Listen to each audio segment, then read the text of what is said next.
Wararka aan ka helayno magaalada Boosaaso oo maalmihii u dambeeyay ay ka taagneed xiisad dagaal oo u dhaxaysa ciidamada PSF iyo kuwa maamulka Puntland ayaa sheegaya in la furay qaar ka mid ah aagaggii lagu dagaalamay.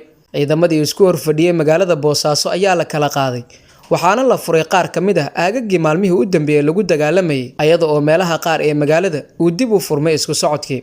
Dadweynaha qaarkood ayaa la arkayay ayaga oo tegaya xarunta PSF iyo goobihii kale ee lagu dagaalamay oo isku socodkooda dib loo furay. Waxayna u muuqataa in ay dib ka dhaqan gashay xabad joojintii shalay lagu baaqay. Wararka ayaa intaasi ku daraya in ciidamada labada dhinac ee ku dagaalamay Boosaaso oo mid walba dhankiisa uu baaritaan ku sameynayo gaadiidka dadweynaha kadib markii ay dib u fureen isku socodka qaybo ka mid ah magaalada Boosaaso.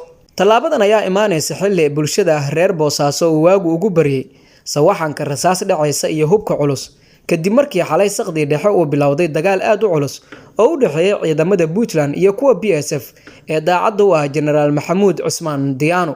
Dagaalkaas ayaa wuxuu si iskiisa u istaagay 7 subaxnimo ee saakay, xaaladda ayaana ilaa hadda degan.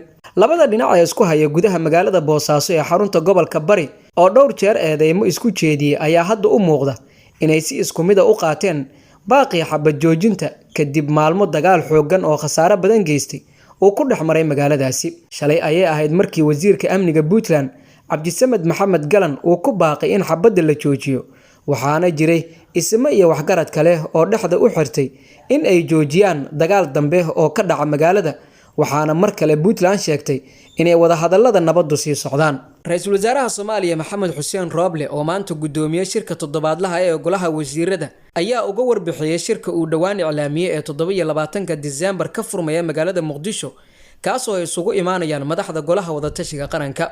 Ra'iisul Wasaaraha ayaa u sheegay golaha wasiirada inuu madaxda dowlad goboleedyada u gaarsiiyay kharashaadkii safarkooda iyo in diyaaradihii soo qaadi lahaa la diyaariyay si waqtiga uu iclaamiyay shirka uu u furmo. Shirka golaha wada tashiga ayaa looga wada hadlayaa arrimaha doorashooyinka, gaar ahaan midda golaha shacabka oo ay qaadaceen mucaaradka kadib markii ay sheegeen in doorashadaasi laga leexiyay hanaankii daahfurnaanta ahaa ee lagu heshiiyay.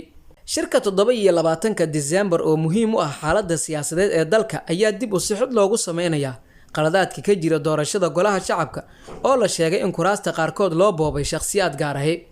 Sidoo kale shirka toddobaadlaha ee golaha wasiirada ayaa looga hadlay wada shaqeynta hay'adaha dawladda iyo gurmadka abaaraha.